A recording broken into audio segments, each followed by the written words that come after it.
Sou paulistano, escrevi esse texto há alguns anos passados, em 2002, 2003, 2004, não me lembro bem, e era um exercício de memória mesmo, é o título do São Paulo, um exercício de memória.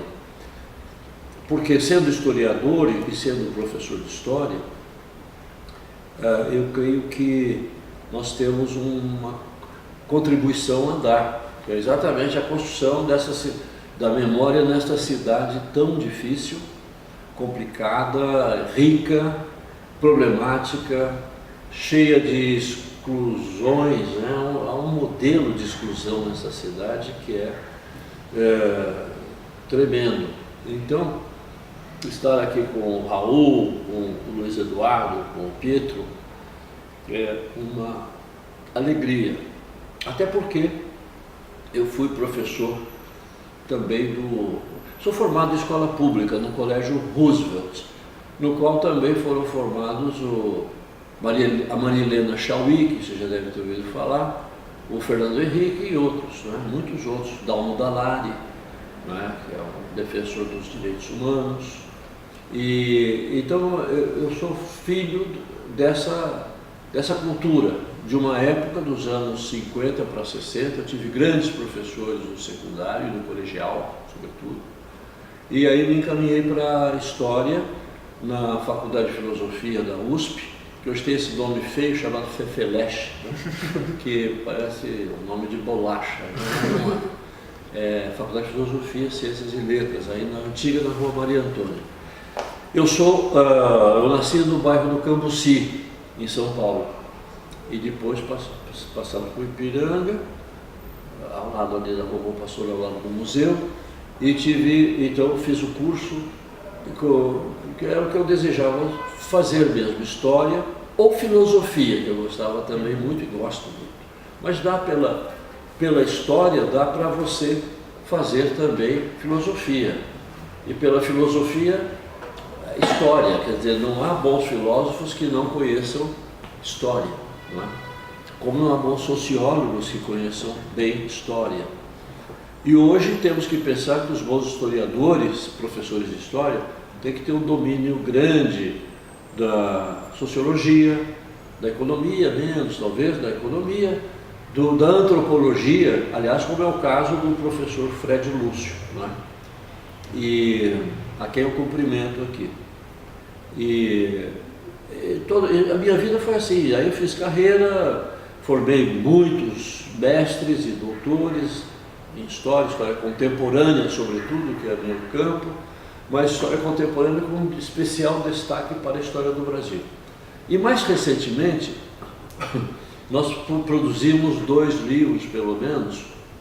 Esse aqui, eu vou tomar a liberdade de mostrar, porque é um livro de história do Brasil de 1.100 páginas, ou 1.200 páginas praticamente, e que até ganhou o prêmio da Academia Brasileira de Letras e etc. Então nós temos um compromisso com a história e com a memória e com a questão da identidade, né? E eu sempre me perguntei muito qual é a questão que se coloca. Isso aqui é a história do Brasil, de ponta a ponta, antes de Cabral, exatamente com os povos nativos que aqui estavam, que era muita gente, não é? Depois houve a dizimação com o sucessivo período colonial, depois o período imperial, depois da República também não foi muito complacente para com os aborígenes, com os nativos. Como dizia o Zé Bonifácio, que esses são os verdadeiros donos da terra, né? Em 1823 ele falava isso, né? Então temos temos compromisso com essa problemática, com essas questões, né? Que estão presentes até hoje. São Paulo, exercício de memória. Nós procuramos nesse texto dar uma visão ampla do Brasil, né? Que vem de antes do Pedro Álvares Cabral, antes do descobrimento, do chamado descobrimento. Na verdade, alguns chamam encobrimento, porque vem outro povo ou vários outros povos, porque não foram só portugueses, né? Você tem, no período colonial, você tem a presença de franceses, né? Inclusive nas suas relações com os nativos. Aí houve ingleses também, muitíssimo, sobretudo ingleses depois do final do século XVIII. Como sabem, a independência do Brasil foi feita no âmbito do imperialismo inglês já, e em meados do século XIX, o Brasil era um protetorado inglês, como a Índia era também. E antes disso, o chamado, que era território do Brasil, que se formou mais nitidamente a partir do fim do século XVIII e com a independência de 1822. É uma independência seguida de uma contra-independência, uma revolução de fato, e teve a contra-revolução logo, como sempre aconteceu ao longo de toda a história do Brasil. Bom, isso é o primeiro. Depois você tem, mas também no século XVII, holandeses.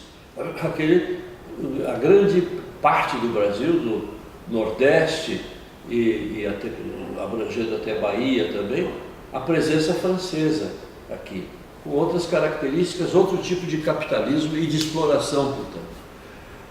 E depois do final do século XIX para o XX, final do século XIX, com as imigrações sucessivas. Nós conhecemos mais, fala-se mais, imigração de massa também, de italianos, né?